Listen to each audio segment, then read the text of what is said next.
Queridos, eu quero falar sobre a mulher de Jó. Pastor, por que o senhor quer falar sobre a mulher de Jó? E esses dias nós estamos usando muito Jó. O grupo de intercessão da igreja está estudando sobre Jó. Na terça nobre eu falei sobre Jó. E a mulher de Jó é uma mulher estigmatizada. E eu estou aqui como advogado de defesa da mulher de Jó. Ela é extremamente estigmatizada na Bíblia como uma mulher que não apoiou o marido, uma mulher que jogou uma palavra pesada nos olhos do marido. Vamos ler aqui o que ela fez com o marido dela. Jó capítulo 2, do versículo 8 até o versículo 10, está escrito assim: E Jó, tomando um pedaço de telha para raspar com ele as feridas, assentou-se no meio da cinza. Então sua mulher lhe disse: Ainda retens a sua sinceridade? Amaldiçoa a Deus e morre. Mas ele lhe disse: Como fala qualquer doida, assim fala tu.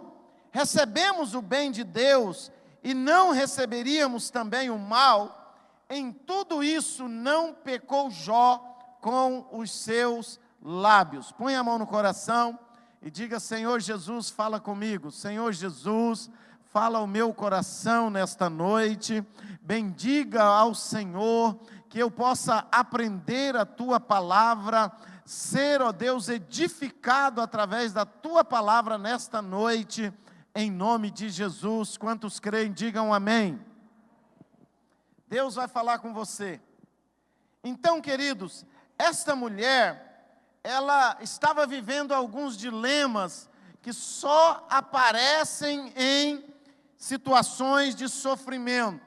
Em situações de sofrimento, quando as pessoas estão realmente sofrendo, alguns dilemas aparecem em suas vidas. O que fazer com esse sofrimento? Qual a causa desse sofrimento? Por que eu estou sofrendo isso? O que eu fiz para merecer este sofrimento? Qual a causa? De quem é a culpa deste sofrimento? E aí nós temos essa mulher vivendo esse dilema.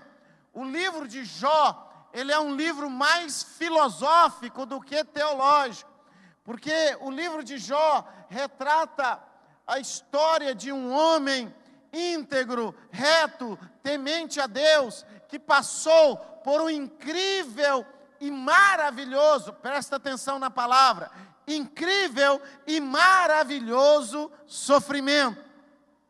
Pastor, tem sofrimento maravilhoso? Tem sofrimento maravilhoso. Todo sofrimento que Deus permite na sua vida, ele é maravilhoso, ele é para o seu bem, ele é para a sua edificação. Então, Jó, ele vive o dilema daquilo que a humanidade sempre questiona diante daqueles que servem a Deus.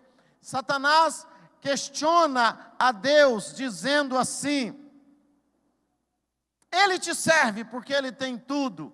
Ele te serve porque Ele é feliz. Ele te serve porque Ele é rico. Ele te serve porque tudo que Ele pede o Senhor dá. E aí Deus fala para Jó: não é. E aí Satanás fala para Deus assim: Então deixa eu tocar nas coisas dele. Deixa ele passar, eu estou parafraseando, deixa ele sofrer, deixa eu dar uma moída nesse cara, para ver se ele continua te servindo. Então Deus dá essa permissão. Diga comigo: sofrimento é permissão de Deus. Às vezes não é a vontade. Então começa-se ali uma guerra de dilemas. Será que os servos de Deus servem a Deus pelo que Deus faz, ou servem a Deus pelo que Deus é? Há um dilema teológico sobre isso. Será que os crentes são crentes porque recebem os benefícios de Deus, ou são crentes porque recebem a presença de Deus nas suas vidas? Esse é um dilema. Nós estamos terminando um ano que está sendo a maior peneirada na igreja desde os últimos 100 anos. Já havia 100 anos que a igreja não vivia uma peneira igual ela está vivendo no ano de 2020. Deus está tratando com as pessoas no ano de 2020, porque Deus, Ele faz 3 coisas na terra ao mesmo tempo. Ele opera juízo, Ele opera justiça e Ele opera misericórdia. E nós estamos debaixo de um juízo, junto com esse juízo, de uma misericórdia, e junto com essa misericórdia, uma justiça. Sofrimento são dilemas que nós tratamos no nosso interior, na nossa alma. São dilemas que nós lidamos diante de nós e nós mesmos, diante do nosso próprio espelho. Como nós lidamos com o sofrimento que nós passamos. Aqui, essa mulher ficou conhecida como louca, porque ela disse uma palavra pesada para o marido dela. Amaldiçoa esse Deus e morra. Ainda que essa tradução que João Ferreira de Almeida fez, foi uma tradução para que fosse entendida no contexto teológico da língua portuguesa, ela mesmo assim é uma palavra forte.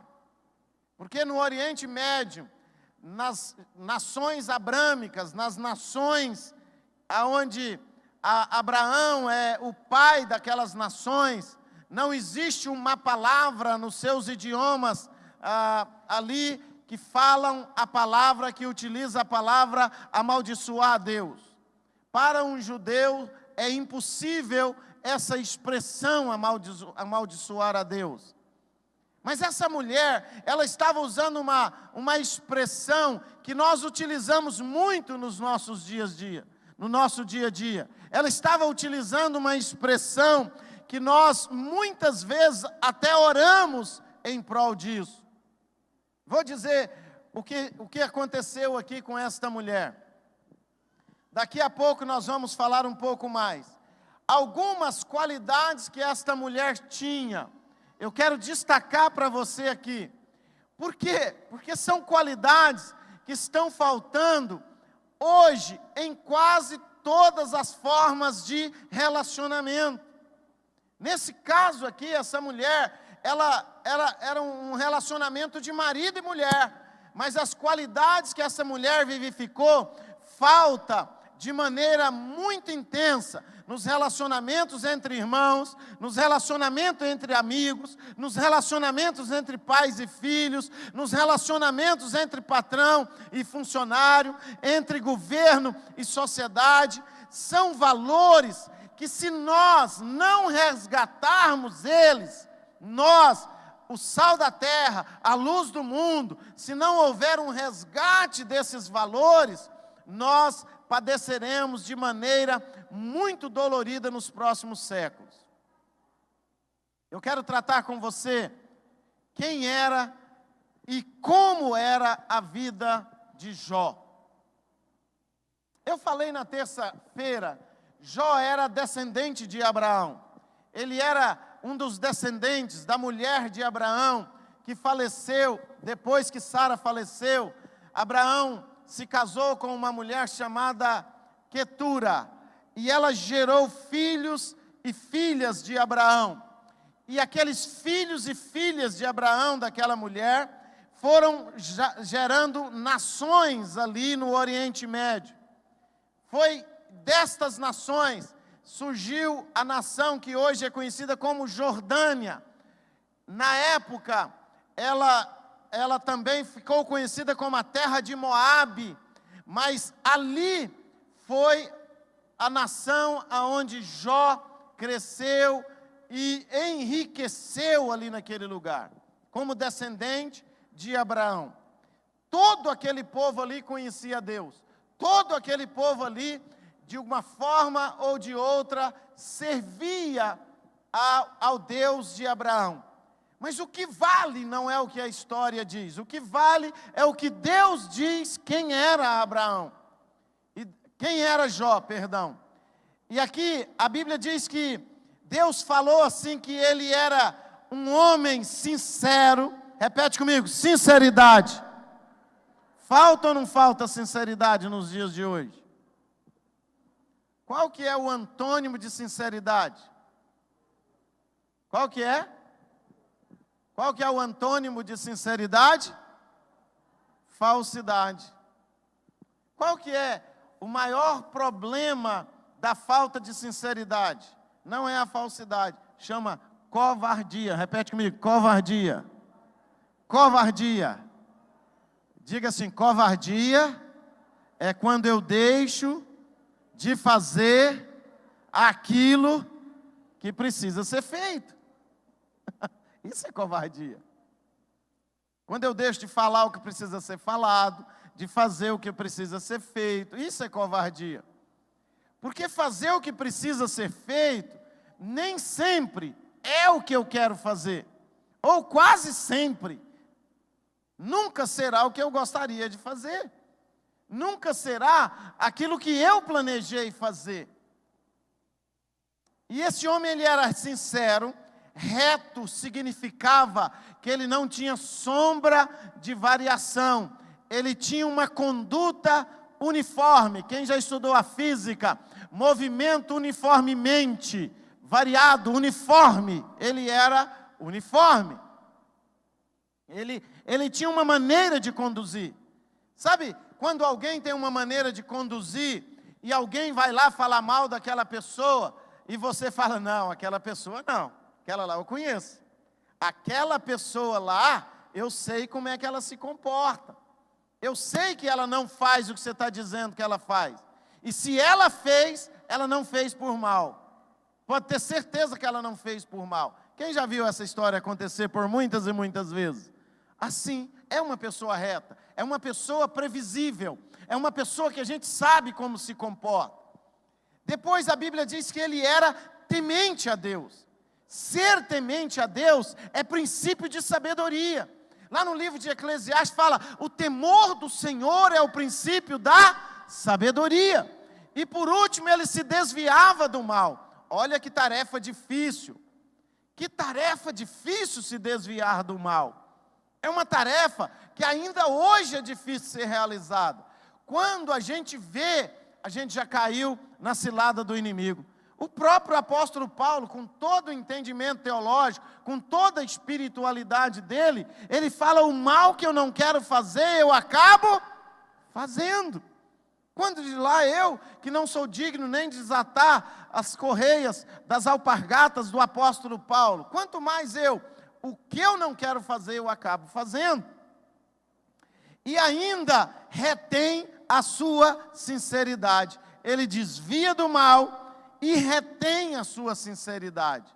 Reter, ser sincero é um papel muito difícil. Sabe por quê, irmãos? Porque a sinceridade não agrada as pessoas que estão perto da gente. As pessoas que estão perto da gente preferem ser bajuladas do que ouvir uma verdade. É ou não é verdade, irmãos? Sim ou não? Elas preferem. Sabe essa história de medir as palavras para falar com os outros? Isso é problema sério de caráter. A Bíblia diz que nós não precisamos medir as palavras, mas a gente precisa dizer as palavras verdadeiras com brandura.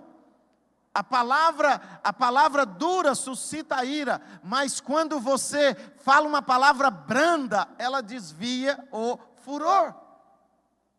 Ser sincero, sem ferir, é usar uma palavra branda.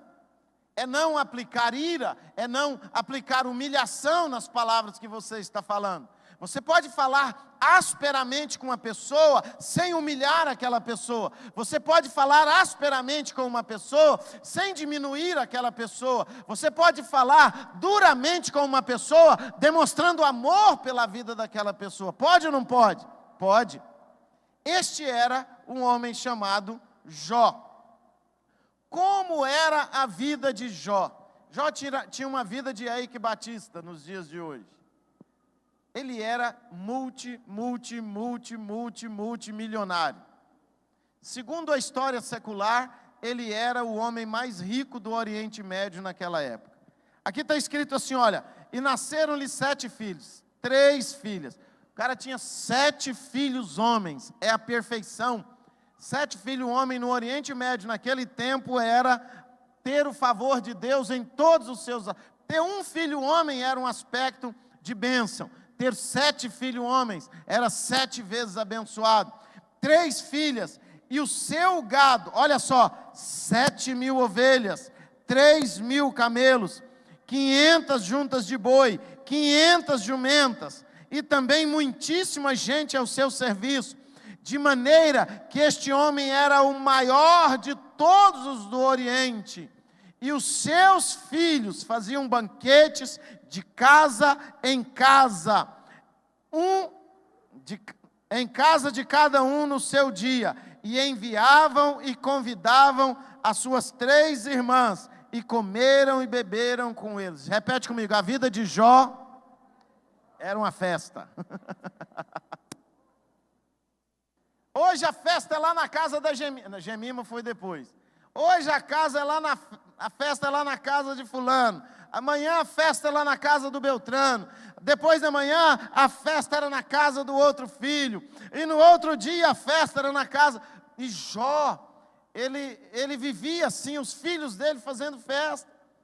Terminava uma festa, ele ia lá e oferecia sacrifício, dizendo, vai que os meus filhos pecaram, pode ser que eles erraram, então eu vou fazer aqui um sacrifício pela vida dele. E aí, nesse contexto que vivia Jó, vivia a esposa dele. Era uma madame. E madame no Oriente Médio, irmãos, é madame mesmo. Quando eu fui a Dubai, por incrível que pareça, eu visitei aqueles lugares que vendem ouro, diamante, mais aquele tanto de coisa lá de Dubai que vocês já viram muito na televisão. Mas eu e a minha esposa vimos um negócio que chamou nossa atenção. Passou uma senhora por nós com uma burca totalmente preta, cujas linhas que costurou aquela burca são todas de ouro. E ela passou por nós. Isso é que é ser madame. Pensa na mulher de Isaac chegando.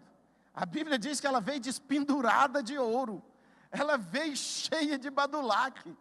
Tinha ouro tinha coisa pendurada até no nariz. Está lá na Bíblia, está escrito. Ela tinha coisa até no nariz. Porque madame naquele lugar era madame. Ela tinha quantos empregados a seu serviço? Está ali na Bíblia. Muitas pessoas a seu serviço. Beleza? Está acostumada com o bom e o melhor. Aí acontece essa tragédia. Uma notícia ruim atrás da outra. Uma notícia ruim atrás da outra. Chega alguém e fala, caiu a casa, morreram seus filhos todos. A mulher está em silêncio. Não tem nenhuma palavra dessa mulher quando matou os filhos dela todos. Caiu um raio, matou os bois. Caiu outro raio, matou as ovelhas. Caiu outro raio, matou os jumentos. E essa mulher calada. Não tem nenhuma palavra na Bíblia sobre essa mulher. Lá no livro de 1 de Pedro, fala assim que a mulher sábia, ela ganha o marido com o silêncio. Só com o serviço. E ela lá, resiliente. Quem aqui já enterrou um filho? Sabe da dor que é enterrar um filho.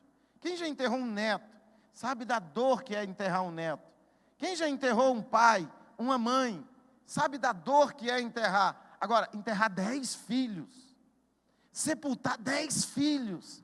E continuar calada. E continuar quieta. E continuar sem murmurar. Continuar sem falar nada. Isso são as qualidades desta mulher. Eu fui investigar. Naquele tempo, uma das maneiras mais poderosas de uma pessoa demonstrar a sua fé era não murmurar de maneira nenhuma. E até hoje é. Hoje nós demonstramos a nossa fé, às vezes orando por um demoniado, por um enfermo. Demonstramos a nossa fé fazendo um propósito financeiro. demonstramos a nossa fé de alguma maneira, sei lá, apostando no negócio, vou abrir um negócio com muita fé em Deus, Deus vai abençoar, que vai prosperar. Nós demonstramos a nossa fé, eu vou ganhar o fulano para Jesus. Mas demonstrar a sua fé através da sua boca, que não murmuraria de maneira nenhuma, até hoje é algo extremamente difícil. A maioria de nós já reclamou do sol, do calor, já reclamou do frio. A maioria de nós já reclamou de alguma coisa que Deus mandou para nós. Se Deus mandou o calor, você reclamou. Deus mandou a chuva, você reclamou. Deus mandou o frio, você já reclamou. Alguém aqui se habilita a dizer que nunca reclamou de alguma coisa que Deus mandou? Ninguém. Ninguém. Vocês estão entendendo que era a demonstração de fé daquele povo naquele tempo? O que era determinado para eles naquele tempo? E aí entra as qualidades desta mulher. Eu coloquei, a primeira qualidade dela é silêncio. Essa qualidade é difícil de encontrar nas mulheres, irmãos. É ou não é? Porque elas querem falar, são 23 mil palavras por dia. Quando elas estão ocupadas, se estiver desocupada é mais. Há uma necessidade urgente, há uma qualidade. Agora, ficar em silêncio diante de tanto horror, de tanta dor, de tanto sofrimento, de tanta angústia, é um desafio muito grande.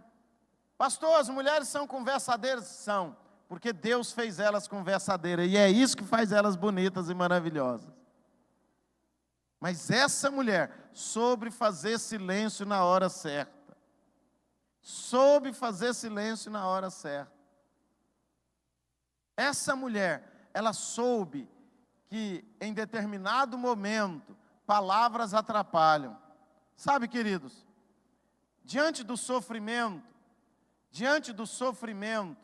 de uma pessoa, você já viu que quando você perdeu alguém, você foi muito grato por alguém que foi no velório, ainda que ele não tenha te dito nada, ainda que ele nem te abraçou, às vezes ele só foi lá, bateu as mãos nas suas costas e falou, estou aqui.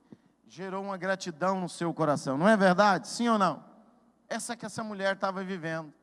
Segunda coisa que eu coloquei, a resiliência. Pessoas resilientes estão difíceis.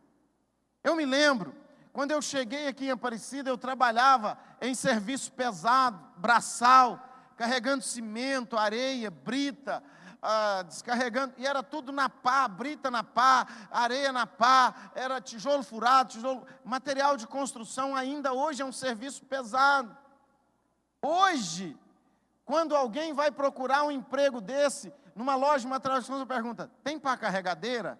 Tem a empilhadeira? Se não tem, ele não aceita, porque nós somos uma geração que não aguentamos a dor.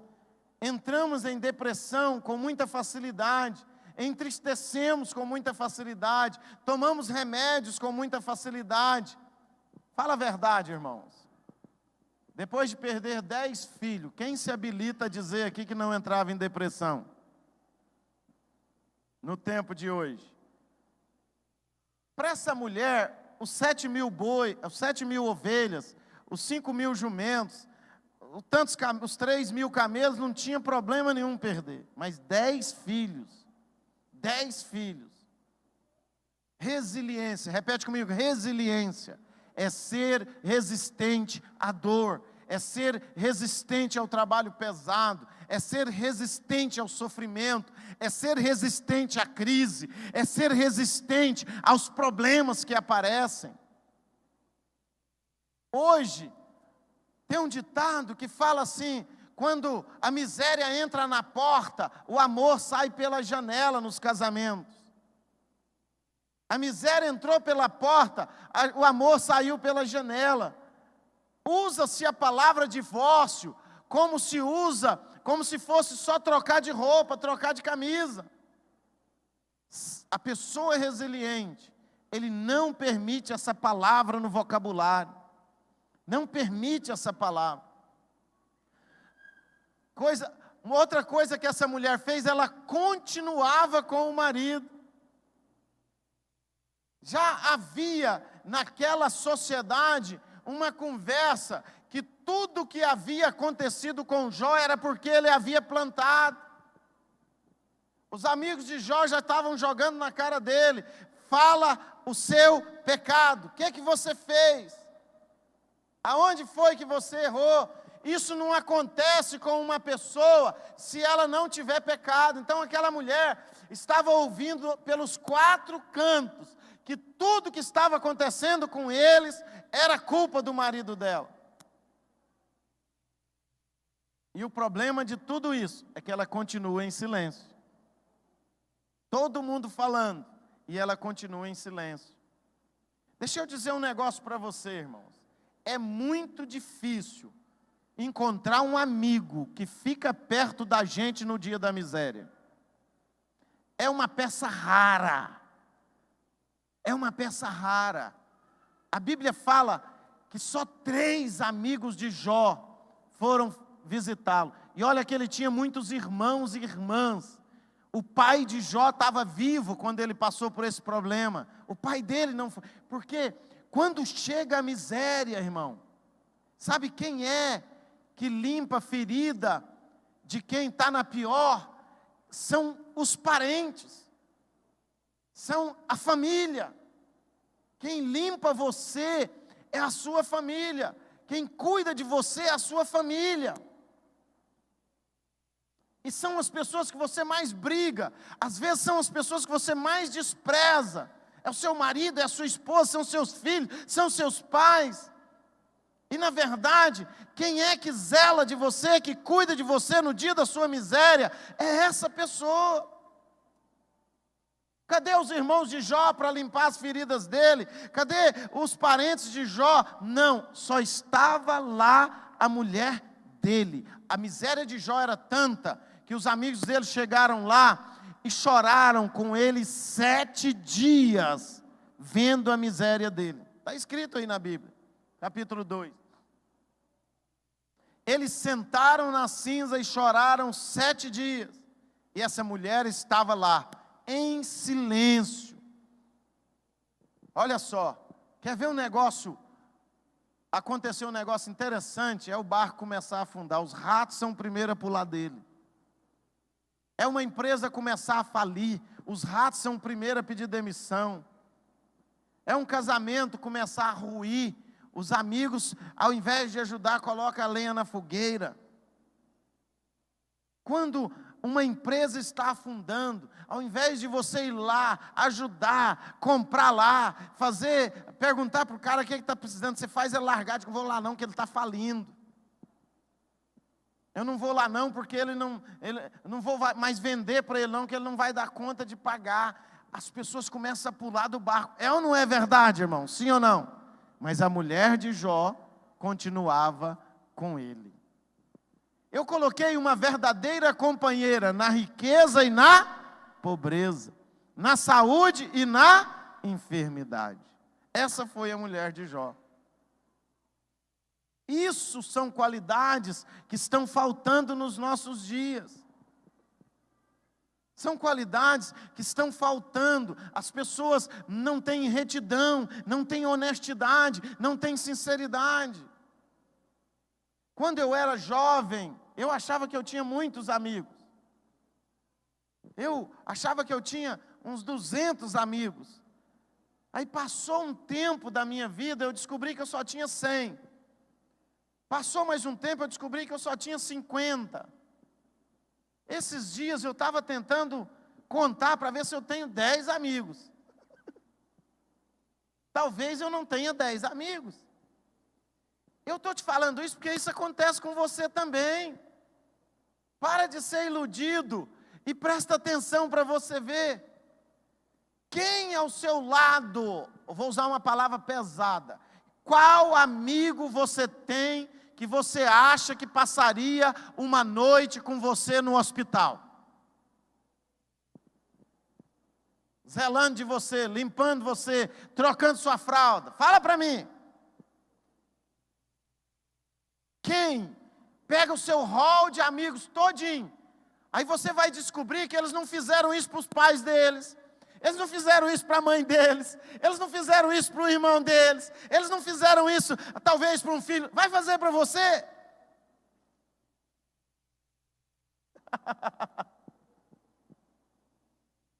Agora, Jesus ele fala assim: não se deixe vencer pelo mal, mas vença o mal com o bem. Não vos canseis de fazer o bem, ainda que você saiba disso.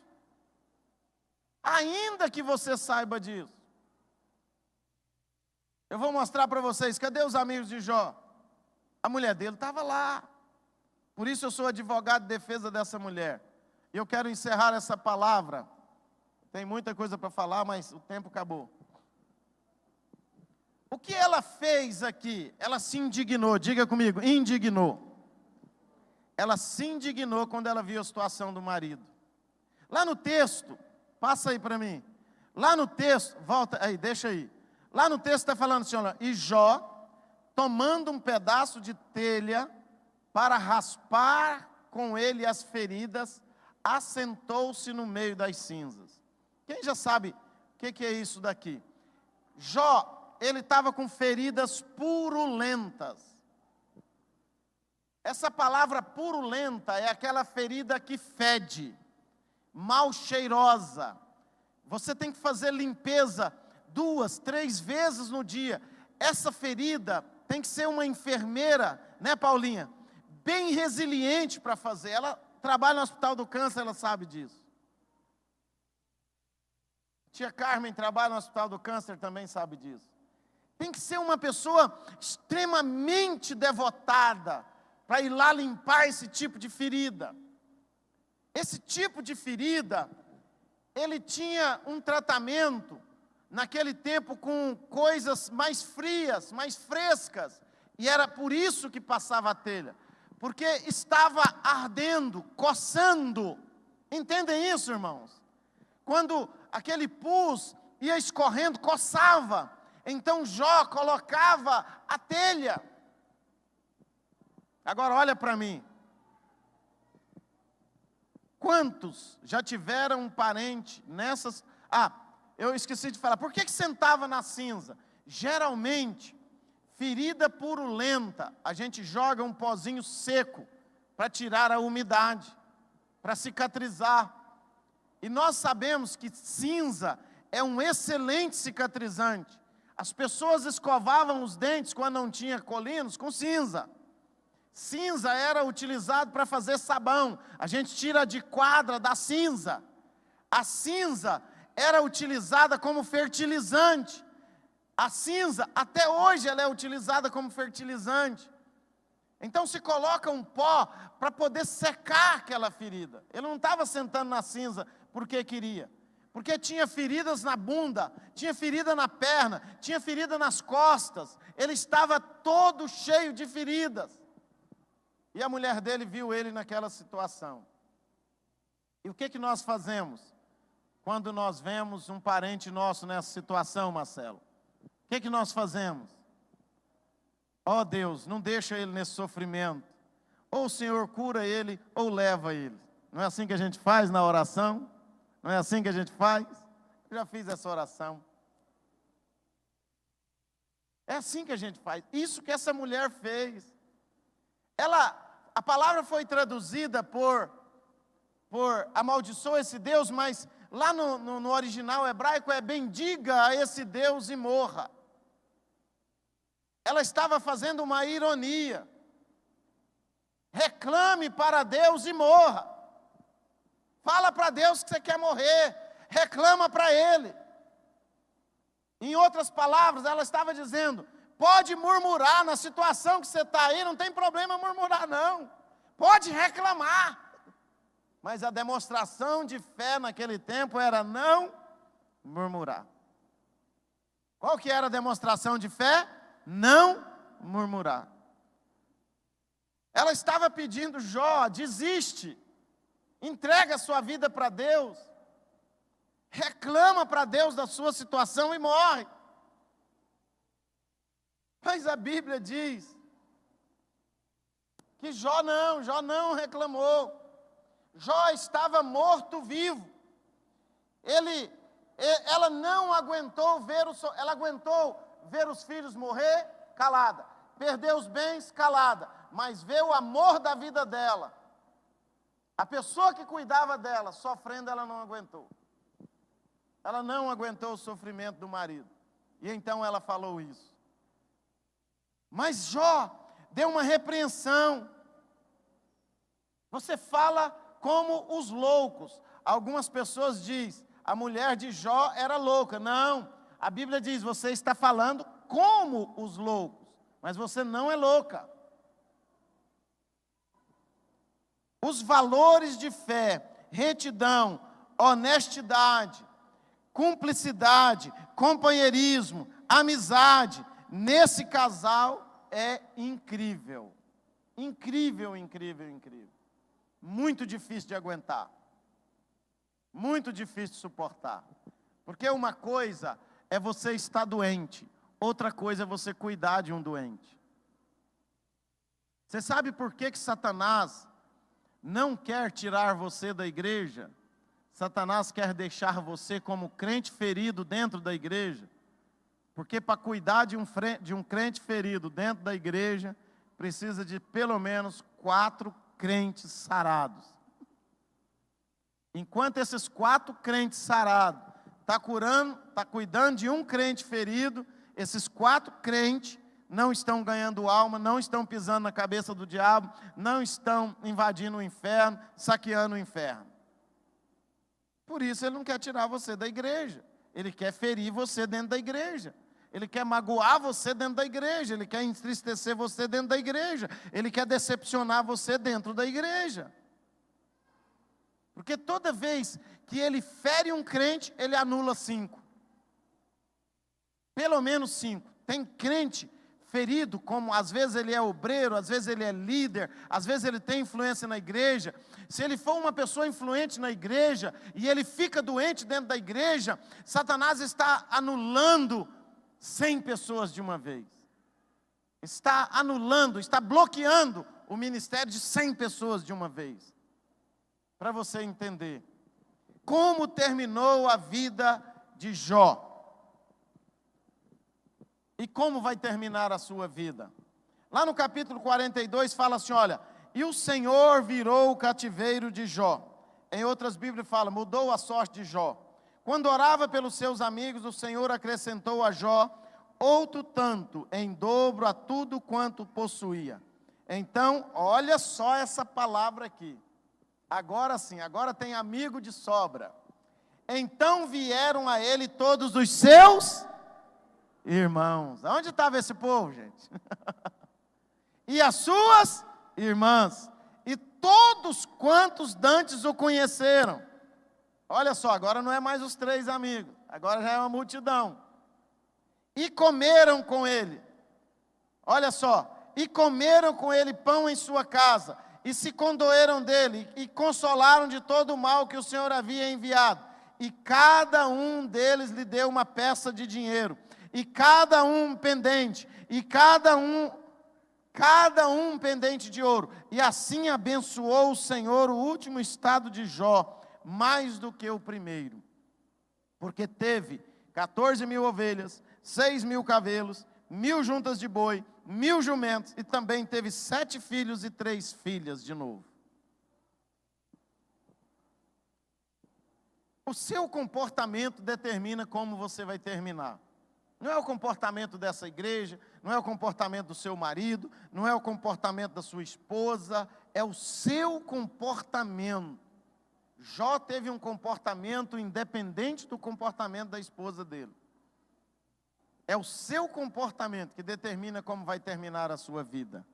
E eu quero deixar essa palavra para você e declarar que resiliência, companheirismo, amizade, honestidade sejam valores que você jamais vai negociar na sua vida. Posso ouvir amém? Jamais vai negociar na sua vida. Resiliência, força de vontade, determinação. Nunca na sua vida você vai esquecer disso.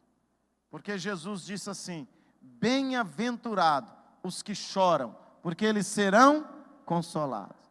Bem-aventurado aqueles que forem perseguidos, maltratados, desonrados por causa do meu nome, porque naquele dia o Senhor vai honrar você, vai escrever o seu nome numa pedra. Jesus disse palavras de consolo para aquele que tem resiliência, daquele que aguenta sofrimento.